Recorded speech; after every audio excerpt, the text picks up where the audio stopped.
These were days when history changed its course. The sit-down strikes began on December 30th. They began...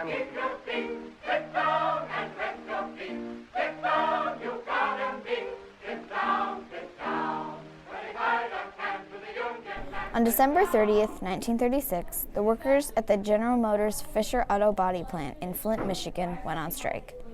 Taking a stand against their employers, the workers participating in the Flint sit-down strike drew strength and protection from the New Deal's Wagner Act to force a seismic shift in labor management relations.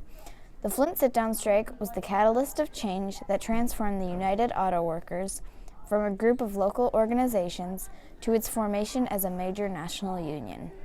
It established essential unions for the American industry and created a legacy of collective bargaining that has been emulated by unions around the world.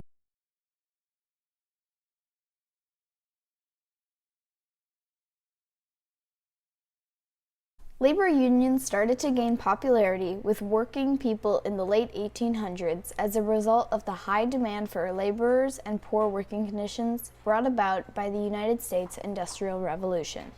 Workers decided to collectively organize, unite together, and fight to secure better wages, legitimate hours, and safer working conditions. The Great Railroad Strike of 1877, Haymarket Affair of 1886, and the bituminous coal strike of 1894 were largely unsuccessful in strengthening workers' rights to organize themselves in a union. Nevertheless, the success of the 1902 coal strike on the account of federal intervention and the direct action of President Theodore Roosevelt demonstrated that unions needed to become organized with legal protection. Union membership was not strong in the 1920s. The stock market crash of 1929 and the Great Depression that followed changed people's views on unions and employment. With unemployment rates as high as 25%, the Great Depression was the worst economic turndown in the history of the industrialized world. With the election of President Franklin D. Roosevelt in the fall of 1932 and his progressive agenda known as the New Deal, great changes were about to occur in labor management relations. Brother, can you spare a dime? In addition to President Franklin Roosevelt's inauguration in 1933, a new type of striking was developed, called the sit-down strike. The idea behind the sit-down strike was that workers would stay in the factory in order to take control of all means of production. GM workers decided not to commit to a regular strike by protesting or leaving the factory. This was because if they were to protest, there would be individuals seeking jobs during the Depression, and they would be hired to replace the strikers. This strategic planning demonstrated the method of the workers to strike smarter.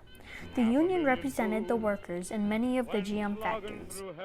In July of 1935, the National Labor Relations Act, also known as the Wagner Act, was passed by Congress with full support of President Franklin D. Roosevelt. The purpose of this federal law was to give workers the right to create or join a labor organization and bargain collectively with their employer through representatives of their own choice.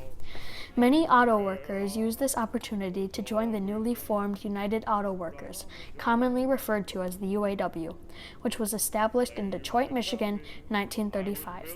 As a direct result of the passage of the Wagner Act, the UAW was not a large organization when it was first established. So, the Flint sit-down strike emerged out of the conditions of the Great Depression.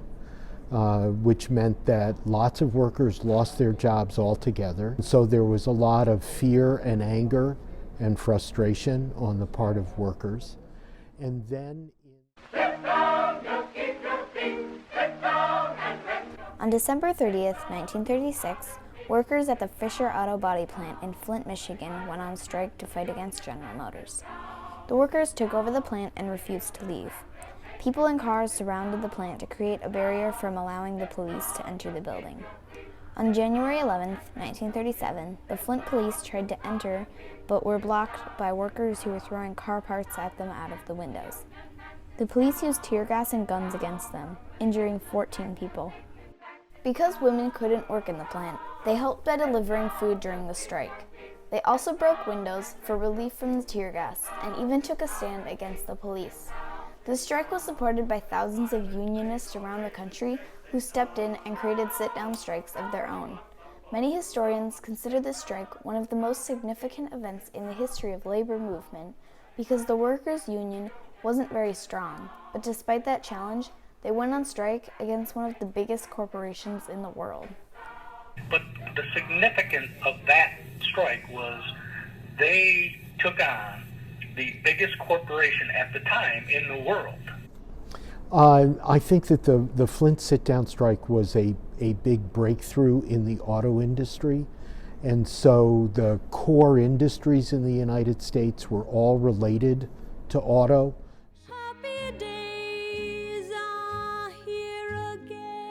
The Flint sit-down strike was the first major victory for unionization in the U.S.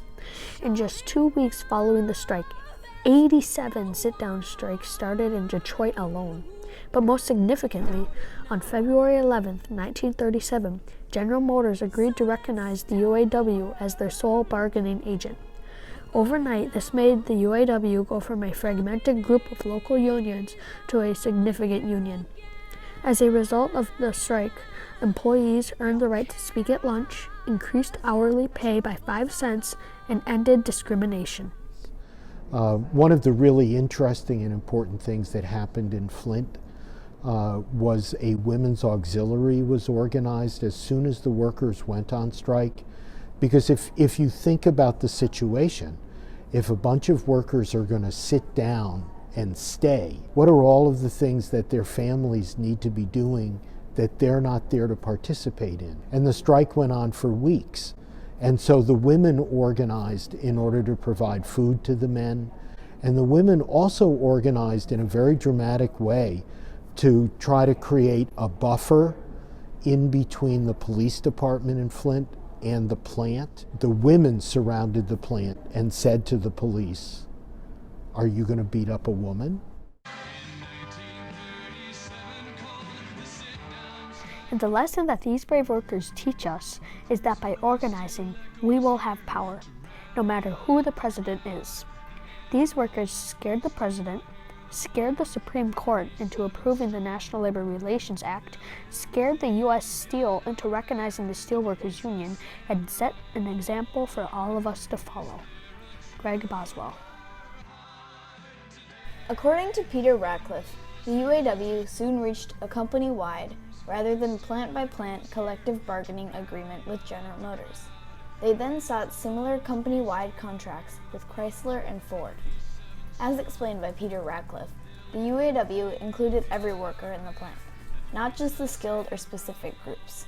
Other unions began to see the value of industrial organizations, and they created the CIO, the Council of Industrial Organizations. This added more unions to the American industry. And so these unions really built a foundation in American society that lasted for 3 generations. But now in the second decade of the 21st century, we see the unions being cut down. We see many of these factories closing. And so that kind of economic stability, that now that's disappearing today. And I think studying it today gives us a yardstick to look at what people's lives are like today and to measure what's needed today. In the present time, union membership has declined and factories being moved into other states or countries, also causing a decrease in jobs. However, that does not mean that unions have lost their appeal. The UAW has over 420,000 members today. The strike's legacy also includes the topic of collective bargaining, because the agreement between General Motors and the UAW was one of the first successful agreements between a union and a company. This has impacted us today because of how this agreement was the blueprint that shaped the society's view on collective bargaining. The Flint sit-down strike was the catalyst of change that transformed the United Auto Workers from a group of local organizations to its formation as a major national union.